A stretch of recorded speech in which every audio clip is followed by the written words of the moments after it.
Hi everyone, it's Beth, and today I wanted to talk to you about Nexo.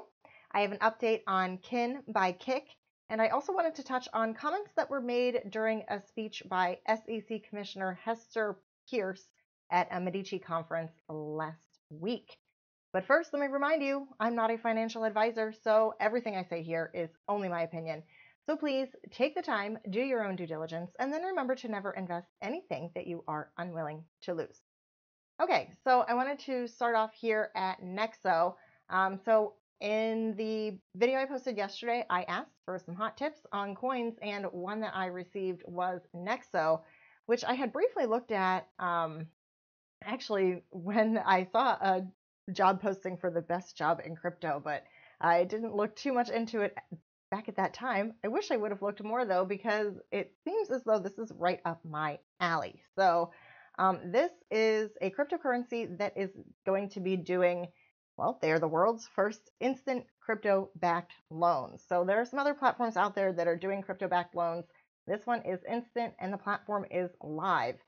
They actually have been announcing different coins that they're going to be accepting, and it's pretty interesting. Best part about it is if you're holding Nexo tokens, they are paying out monthly 30% of the gross, of the profits that are, that the platform takes in. So that is awesome. I love profit sharing. I think that is fantastic. I am always on the lookout for passive income opportunities. So this one was definitely up my alley. So thank you very much to the person who did give me this tip in yesterday's video. That was awesome.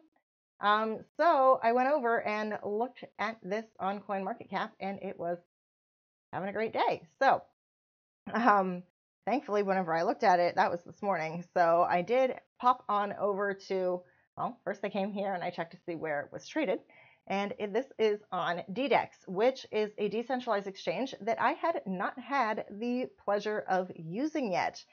So I did come over and I started using it. And it's, of course, very easy to use a decentralized exchange. You don't have to go through a whole sign up process because there's no one to sign up with. You're just utilizing the exchange. So this is really, really a very nice one. You can see here that they have TradingView integration here for their charts, and I love that. So yeah, I'm really, really very impressed with DDEX.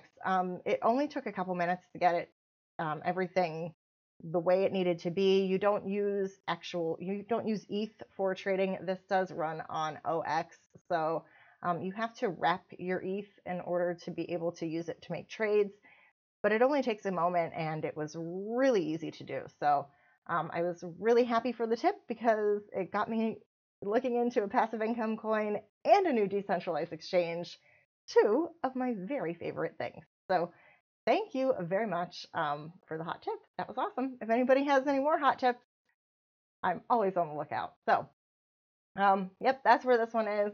And it's not been out that long. So I mean the trade history, well, I mean, this is a 1 hour chart there, but I mean, if we take this out, I mean, I don't even know.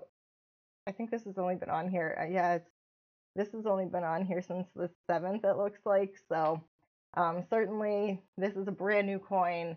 So that's what I know right now. I didn't do like a too terrible much research on this. I basically just found out what it was and it looked really good to me. Plus, it has good hype. So there you go. I decided that I was taking a position in it, so I did that today. All right. Okay, let's move on. So next up today, I want to talk about, you may remember, if you've been watching this channel for a very long time, that when Kick was launching when they had their ICO for Kin by Kick, I did review that ICO way back then. So this is something that I have been interested in for a while. And they have been changing things around since the ICO. When it was just the ICO, it was an ERC20 token. They had since said that they were going to do kind of a split chain and have an Ethereum chain and also utilize the Stellar network. Basically, because what they want to create is an ecosystem where lots of creators create lots of different apps that all run within the Kik ecosystem, the Kin by Kik ecosystem, I guess, the Kin ecosystem.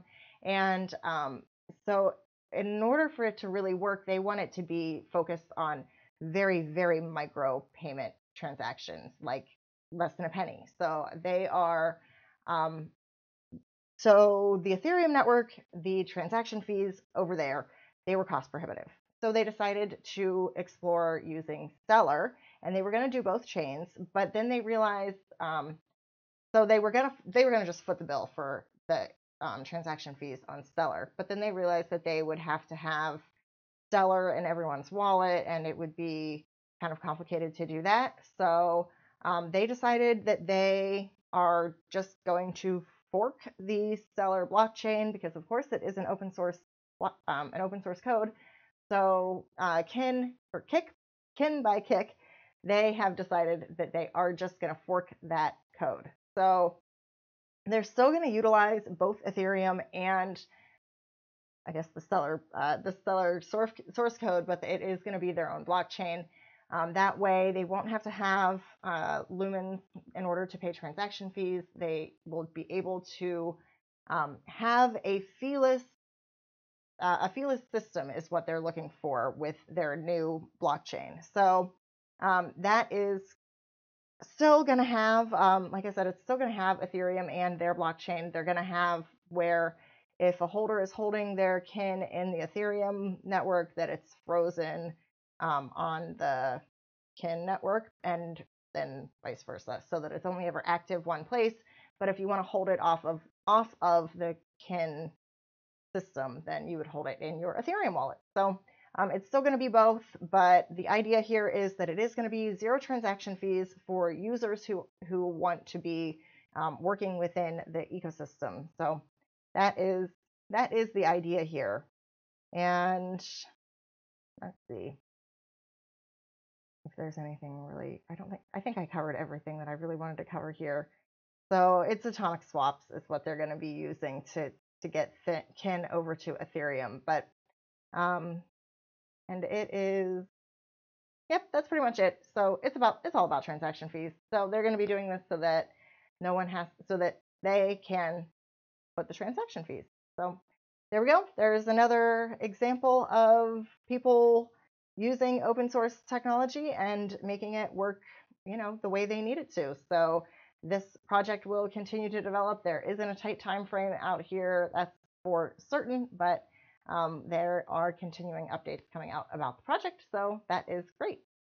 Alrighty, next up, I saw this tweet that highlighted, and I'm gonna start by just going over this tweet because it did do a really nice job highlighting what was said by Hester Pierce, who is an SEC commissioner, when she spoke at the Medici conference on May 2nd.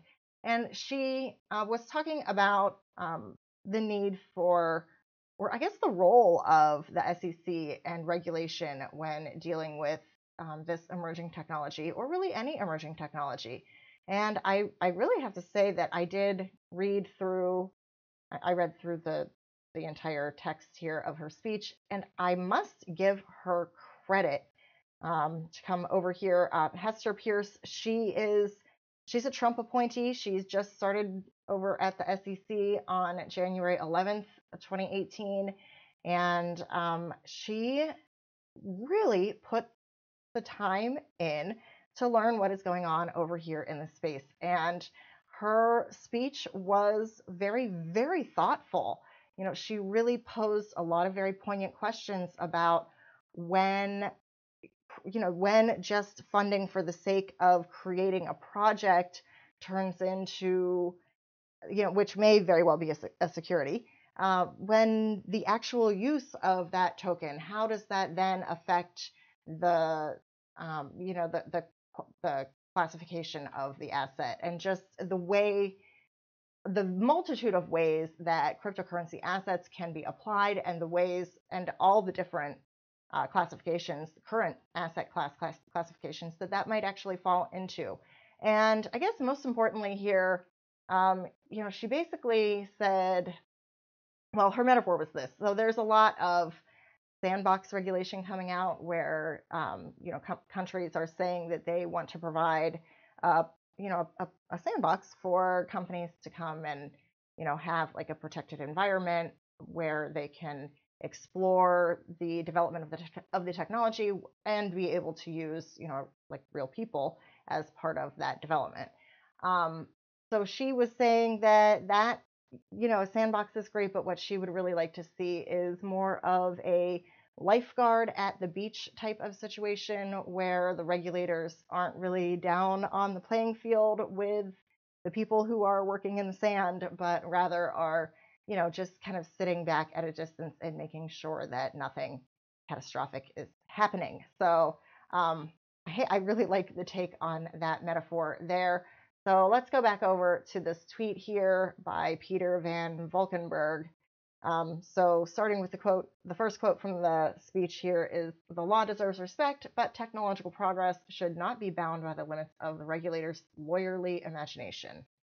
So yeah, it was really good. So another quote here from that speech is, "My fear that the regulators will grab hold of the shovels and the buckets is why I'm often wary of so-called regulatory sandboxes."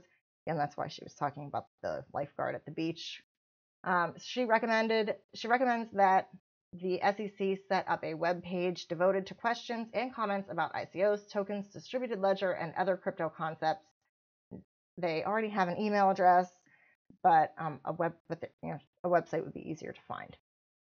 So the next quote here is, "Unlike many other innovations in the financial world, much of this development is being done not by financial firms, which are steeped in our regulatory environment, but by firms in the technology space, which may be unfamiliar with the agency." Following up here, undue focus on the potential harm can result in an agency leading with its enforcement powers and ultimately setting itself up as an industry's adversary, while a regulator should not be too chummy with the industry it regulates. Creating a hostile relationship carries its own risks. And I will say that she did critique in the speech, in the full text of the speech, she did critique that the majority of the communication coming out of the SEC directed toward the industry has come from the enforcement branch of the SEC, and she doesn't, she thinks that is not a good state of affairs. So again, I really think that I'm surprised that this was a week old, because especially with all the talk about yesterday, the SEC meeting, between the CFTC and the SEC, that was that kind of closed doors meeting that happened yesterday, that all the FUD was about. This speech actually happened a week ago and was really quite positive. So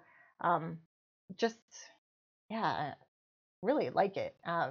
She also was just talking about, it was just really, she's put a lot of thought into this, and you really have to respect that, I think. So one of the things that she said was that, once you introduce regulation, say that you classify ICOs as a security. Well, if you put it in that category, it's probably going to develop in that vein. And so by classifying it maybe prematurely, then you might be inadvertently directing the course of the technology rather than letting the technology develop the way that, as a result of the market and the brain power that is going into shaping the future of the technology. So I think it's really, really, certainly what I think a lot of us have been worried about is that, regulators stepping in too early would really alter the course of the industry. So it was very, very refreshing to read this and see that was a concern that she has. As an SEC commissioner, it was a concern that she did share with the crypto community. So I really, really enjoyed this. I am going to definitely link the full text here that is on sec.gov. It's really worth the read. It really is. It's long, but it's really worth the read. It's not even that long. Okay, so next quote here is, "Even if agency sidesteps this trap, it may fall into another. The regulator may insert itself inappropriately into the creative process. The regulator should be careful not to try to control the development of the new technologies." And then so that's the last quote that he put in here, just because I'm showing what he so nicely compiled for us here. His take here is that it was so refreshing to hear these principles clearly articulated by a top regulator. The metaphor is beaches, not sandboxes. Freedom with lifeguards for emergencies. And I agree with him. The whole speech is there and worth reading. So I would definitely do that. Really, it was a breath of fresh air. So, all right, on that note, I'm going to leave it there. I do hope you liked the video. If you did, please leave a like. If you'd like to see more from me, then please do subscribe to the channel. If you have any questions or comments, you can leave those in the comment section. And as always, I would like to thank you very much for your time, and I'll see you next time.